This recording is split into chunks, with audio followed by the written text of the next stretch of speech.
Di ko si Budjo. Magabi kung makabidyo. Ano pagin na? Alang kami lang. Dari ka. Dari ka. Kung napang sa decoration, panira juga yung gagawin. Happy birthday, ma. Say ma'am. Wala ko kita. Stay free TV. Hindi stress ka. Spend lang yapon. Happy birthday. Kiss. Kiss na kiss. Pahulo-hulo nyo dito. Nag-wish naman mo tanan, no? So, maminaw na putas ang response sa birthday. Sa iyang masaya. Lalalala. Short lang, good. Salamat kayo sa inyong effort. Wala. That's all.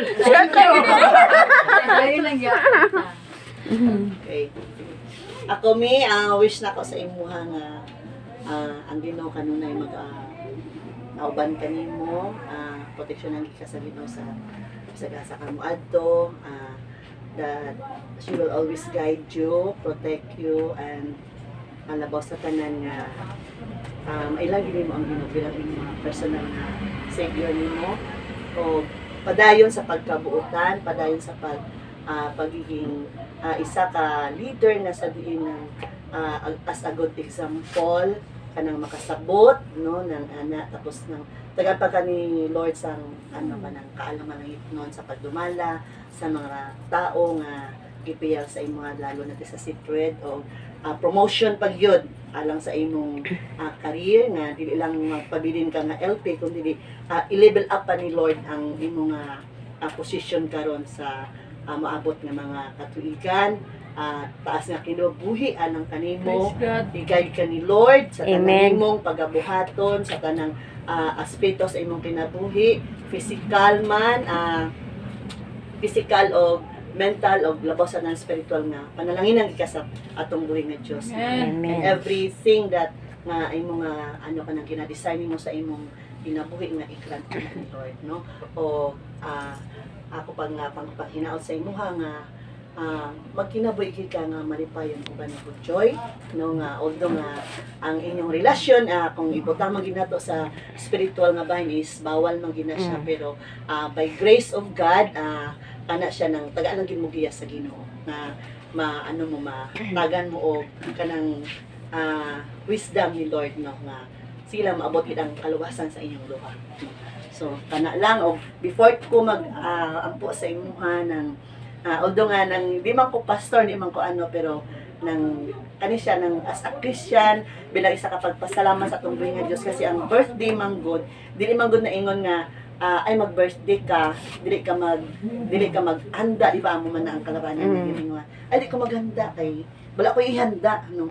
Bisag wala kay handa, pwede ka makaselebrate sa iyong birthday, no? Pinaagi sa pagpasalamat sa atong buhay nga Diyos sa kinabuhi, no? Ang kinabuhi nga gihatag sa atong buhay nga Diyos na added as 1 year nga gihatag sa inyo. Sa daghang katuigan ng pasalamatan nato, kumaga dili ta makalimot magpasalamat sa atong buhay nga Diyos sa kanunay. Bisag dili mo birthday, ano gid ka panunay ka nga magpasalamat every morning, every day, kanang every time nga mag-ano ka nga na kay maangkon nga mga panalangin man na o dili lang panalangin kung sometimes tay mga trials nga sa atong kinabuhi makalimot ta magpasalamat ba dili lang maguding anang pasya sa pagpasalamat nga magpasalamat nang day ka kung nakay blessing nga madawat no may trials man siya ma-blessings man siya pasalamati ang buhay nga Dios kay nga naman through sa mga trials through sa mga problema dili ka marigod mas lalo ta nga mudot-dot sa atong buhay nga Dios kung naka sa mga problema no kay wala tay laing tawagon wala makatabang ka nato kundi atong buhay nga Dios dili ang imong kauban makatabang sa imo oo makaingon ka makatabang siya physically emotionally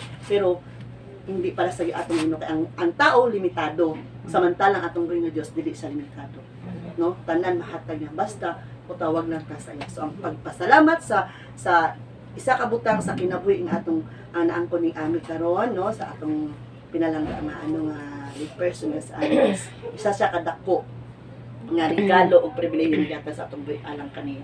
So as we celebrate sa iyang birthday today, no, na pa mga extension nga mga birthday celebration sila. So be it. So ihatag na ni Lord sa ilaha. So before ko magampo mi, na pa ihatag sa imong verse nga makita dinhi sa Psalms 100 verse 3 of 5. Ganyan siya dito. Know ye that the Lord, He is God. It is He that hath made us, and not we ourselves. We are His people, and the sheep of His pasture. Sa 5, for the Lord is good, His mercy is everlasting, and His truth endureth to all generation. No, sama sa ginaingon nako, nga ang kinabuhi nga to gikan sa Ginoo. No, o kanunay ta nga magpasalamat kay ang kaayo sa Ginoo dili gid mahitoknan, no? Amen. So Amen. ako nakaistorya man gid mi ni Ami kanang kumbaga kadyot kami nagkilalahay ni Ami. So na ano na ko ni balo na ko nga isa siya ka single parent, naging kabalo siya, inga na. So nang nasa na agihan nga mga trials na mga emosyon nga di nato ano nga kumbaga kung wala ang Ginoo sa iyang kinabuhi, sigurado yun nga mahupay si Ami, no. So salamat sa kinabuhi nga ako nagpasalamat po ko sa Ginoo nga na-assign ko diri, nakilala ko siya, nga makita na ko ang kabutan niya og pati si Budjoy. Salamat sa Ginoo, no. Sige. Pagampo kita no sa mga ano. Sige. Ang Diyos magapanalangin sa iyang pulong. So let us pray.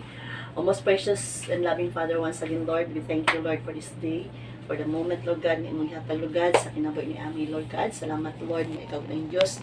Nag-uban ka niya, Lord, sa daghang katuigan, Lord God. Salamat sa iyang 42nd birthday ni Ami, Lord. Salamat, Lord, na kanunay ka, nag-uban ka niya, nag-protection, naghatag umayong panglawas sa kanunay, Lord God. Good health, Lord. O ako nagampuli na kanino, Ginoo, mapadayon ka Ginoo, magalipay ka niya, Lord, sa daghang katuigan, Lord, sa iyong kinabuhi, Lord God. Kanunay ka, Lord God,